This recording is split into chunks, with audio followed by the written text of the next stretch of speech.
Chers frères et sœurs en islam, assalamu alaikum wa rahmatullahi ta'ala wa barakatuh. Nous allons aujourd'hui procéder à la réponse des différentes questions relatives, n'est-ce pas, au divorce.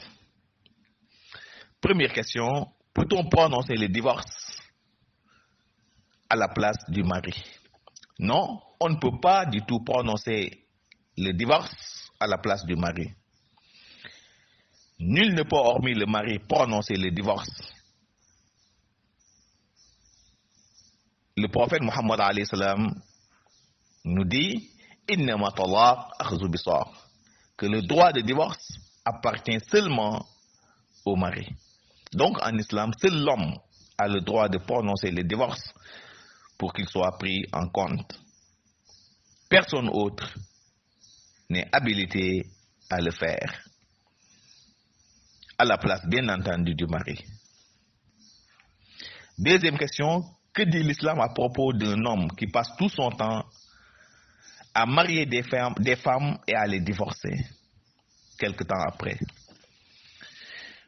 Oui, une pareille attitude est fermement condamnée par l'islam. Vous savez, le mariage, il est sacré en islam. Par conséquent, on ne doit pas jouer avec, autrement dit de se marier quand tu veux et de divorcer quand tu veux. Le prophète Mohammed alayhi salam a maudit celui qui passe tout son temps à se marier et à divorcer sans aucune raison valable.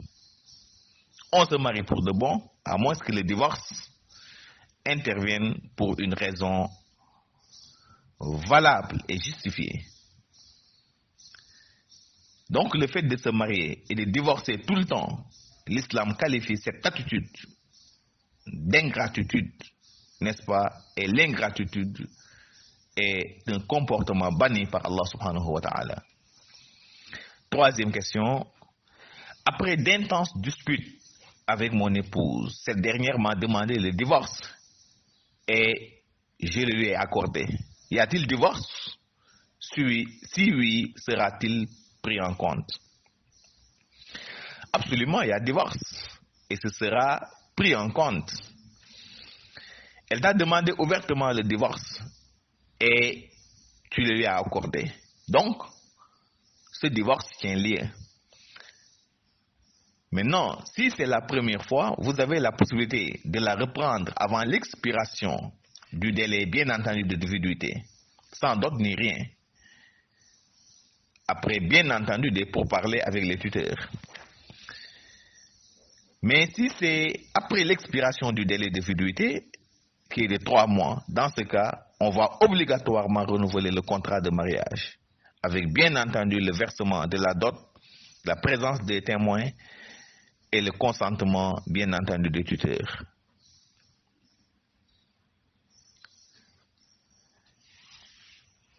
Quatrième question. À chaque fois que je dispute avec mon époux, il me dit que tu es répudié, tu es divorcé, prends tes bagages et rentre chez tes parents. Que dit l'islam sur cet état de fait? Vous savez, en islam, on ne joue pas avec le terme divorce ou répudiation. Quand un époux, conscient, lucide et non contraint, dit ouvertement à son épouse, tu es répudié ou divorcé, là, la relation est rompue. Le divorce tient lieu. Cela est considéré comme une vraie répudiation et sera comptabilisé comme un divorce. Mais s'il dit à son épouse, prends tes bagages et rentre chez tes parents, ce terme n'est pas du tout clair. Il est allusif. Dans ce cas, on va demander au mari son intention par rapport à ce terme prononcé. S'il affirme que c'est le divorce, ce sera un divorce. S'il affirme le contraire également, ce ne sera pas un divorce. Merci. Cinquième question. Quand un homme dit à sa femme, tu es répudié, à 3 reprises, peut-on envisager par la suite une réconciliation? Non. On ne peut pas envisager une réconciliation dans une pareille situation. tant que la femme ne s'est pas remariée avec un autre homme et que ce mariage soit consommé et que par la suite le mari meurt ou répudie sa femme, c'est en ce moment que vous aurez la possibilité, n'est-ce pas, de la reprendre comme épouse. Allah nous le dit, at-talaq maratan. Donc, seul deux divorces peuvent faire l'objet de réparation. Donc, divorcer sa femme à 3 reprises, là, vous n'aurez plus la possibilité, n'est-ce pas, de la reprendre. On nous dit dans la Risale Ibn Abi Zayd al-Qayrawani, quand un homme dit ouvertement à son épouse, tu es répudié, cela vaut un divorce simple. Mais quand il dit à sa femme, tu es répudié à 3 reprises, cela est considéré par l'opinion générale des doctrines, entre autres les 4 imams, comme un divorce ultime de 3 répudiations. 6e question. Mon époux m'a dit de regagner le domicile de mes parents. Et je l'ai fait il y a plus d'1 année. Il ne me nourrit pas, il ne me soigne pas, il ne s'occupe pas de moi. Bref, il ne remplit plus ses devoirs conjugaux, n'est-ce pas, à mon endroit. Ma question est la suivante. Notre mariage est-il toujours valable? Merci. Votre mariage est toujours valable. Sauf que dans une pareille situation, vous devez saisir les tuteurs qui vous avez donnés en mariage pour qu'ils l'interpellent, pour qu'ils interpellent votre mari en lui demandant qu'est-ce qu'il vise ou quelle est son intention en ce terme, c'est-à-dire regagner le domicile de tes parents. S'il affirme que son intention c'est le divorce, on va le comptabiliser comme divorce et le noter. S'il affirme le contraire, on va lui forcer à reprendre son épouse et l'exiger à remplir ses devoirs conjugaux envers sa femme. Ainsi, il va décider, n'est-ce pas, sur le champ. Ce genre de divorce est appelé divorce en termes allusifs, où seule l'intention de l'époux sera prise en compte. 7e question. Le divorce par téléphone ou par lettre est-il pris en compte? Absolument. Un divorce fait par téléphone, par lettre ou par message même est bel et bien pris en compte. Si un époux communique le divorce à sa femme, soit par téléphone, ou soit par lettre, ou soit par message, automatiquement le lien conjugal est rompu. On nous dit wala khilaf bayna ahli al-ilm fi dhalik. C'est l'opinion de l'unanimité des doctes, car l'écriture représente la personne en cas d'absence, y compris le téléphone, les messages, la procuration. Donc, si un homme divorce sa femme ou prononce le divorce par téléphone, par message ou par procuration, en ce moment, le divorce tient lié, Inch'Allah. Chers frères et sœurs en islam, nous voilà au terme de notre rappel. Merci, à la prochaine.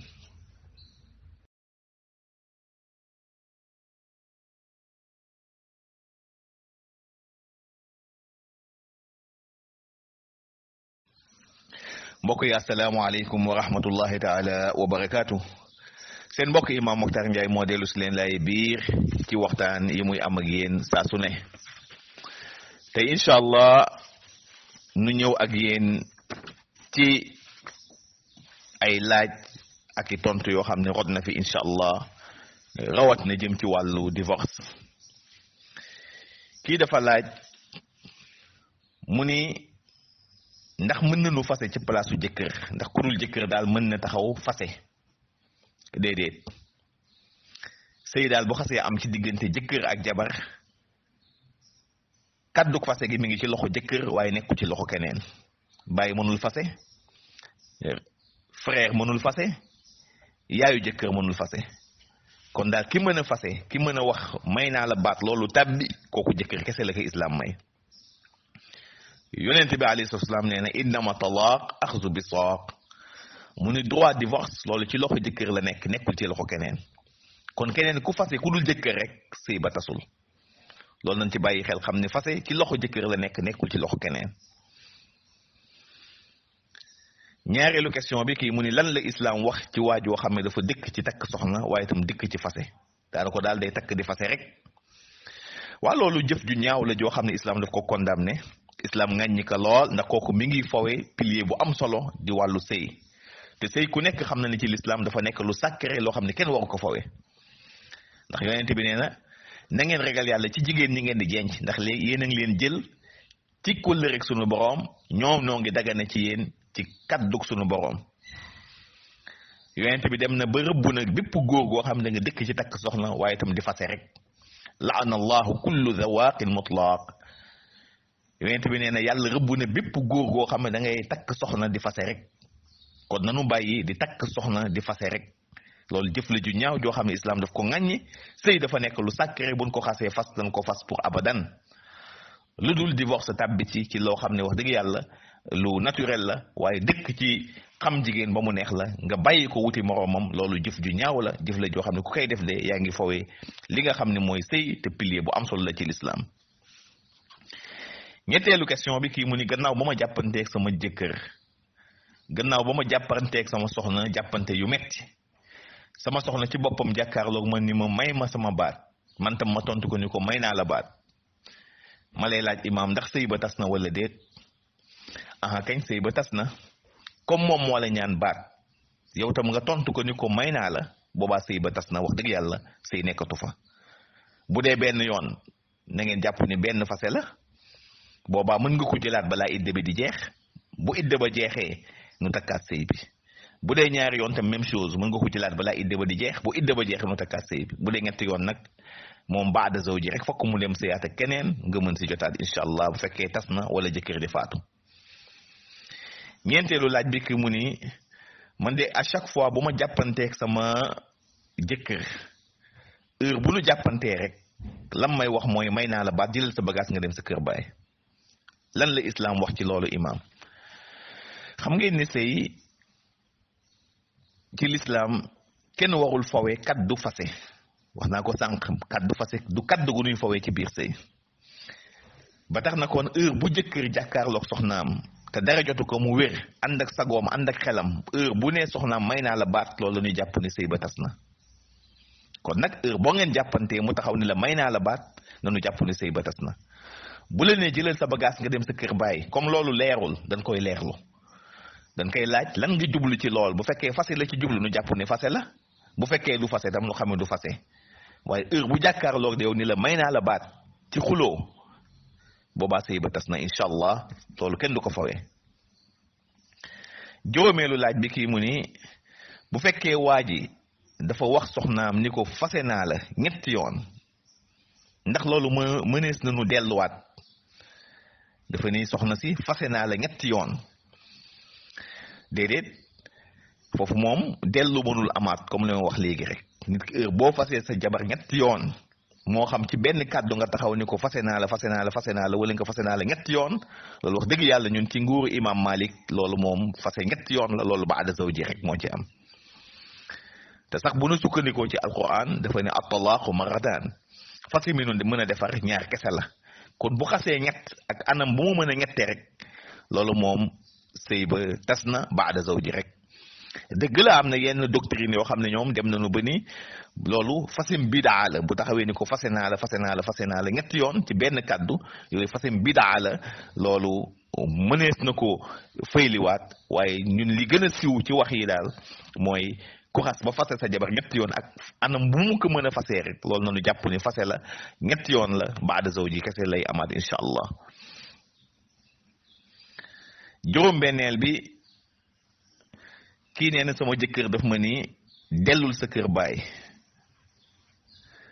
ma dellu sama kër baay daana ko at lëm mu maa nga toog sama kër baay du ma dundal du ma faj du ma toppatoo daana ko daal lépp loo xam ne àq la gu jëm ci man war a jóge ci moom matalu ko ndax sunu sëy boobu mi ngi valable ba tey aha kañ seen sëy bi valable na ba tey li fi nekk nag mooy situation bu mel nii bu amee nag dañu war a contacter ñi nga xam ne ñoo maye woon sëy bi ñi la maye woon ngay dem contacter nu wax leen situation bi ni mu tëddee nu interpeller waa ji laaj ko yow li nga wax soxna si ne demal nga toog sa kër bàyyi loo ca namm bu fekkee fase la ci namm nu xam ne fase la bu fekkee nam mu ci fase nag nañ ko ni kat jabar nga yor na nga matal say àq yi jëmale ci yi war a jóge ci yow dem ci moom mooy nga dundal ko wodd ko sang ko nga def ko boo ko mënulee nag nga may ko baat moo tax ma ni sëy wax dëgg yàlla il faut kilifa yi ko mayee nañ ciy jàpp ndax léeg-léeg ñaar ñu toll ci ay difficultés yoo xam ne wala situation yu metti yoo xam dañ leen di setaan rek te setaan gi warul kon ña leen maye bu sëy bi amee jafe-jafe nañu jóg comme waa ji ne la nga dem sa kër bàyyi nga dem toog nga fa at te dundalu la na nga interpeller ñi nga xam ne ñoo la maye woon nu jóg ci situation boobu bu fekkee daf la fase nu mu wax nañ daf la fase bu fekkee fase wala nag na matal àq yi dundal la woddu la sang la bu ko mënulee mu may la sa baat incha allah. juróom-ñaareelu question bi kii mu ni ndax fase ci téléphone wala message wala lettre ndax dagan na wala déet aha kay bépp fase moo xam ne waa gi def na ko ci téléphone jël na téléphone am woo ndaw si ni ko may naa la baat loolu day tàbbi wala nga bind ko lettre jox ko mu jot ci loxoom lettre bi ni fase nga ko fase ma day tàbbi wala sax nga bind ko message mu lire message ba fase ma day tàbbi kon daal anam bu mu mën a amee rek nanu xam ni sëy ba tas na loolu moom lu wér la ndax wala xilaaf bayna ahlul ilmi fi dhalik wal kitaabatu taquumu maqaama nutq inda taadirihi li raybatin aw xarasin masala kon amul xilaaf ci boroom xam-xam yépp lépp loo xam lettre la boo bind wala message wala téléphone day taxaw rek place nit ki kon yooyu dañ ci bàyyi xel kon daal ulama u yépp d'accord nañu ni fase moo xam ne ci téléphone la wala par lettre loolu moom wala message moo bind dafay tàbbi kon nañ ci bàyyi xel même procuration sax boo jox nit sax bind sa procuration jox ko kooku nga yabal ko mu waxal la kooku bu demee sëy ba dafay tas kon nanu bàyyi xel ci atte yi incha allah daan ci dellu si waat continuer question yi ndax question yi bare na ci wàllu divorce incha allah daan ci dellu si yéen asalaamaaleykum wa rahmatullahi taala wa barakatuh wa assalaamu aleykum wa rahmatullahi wa barakatuh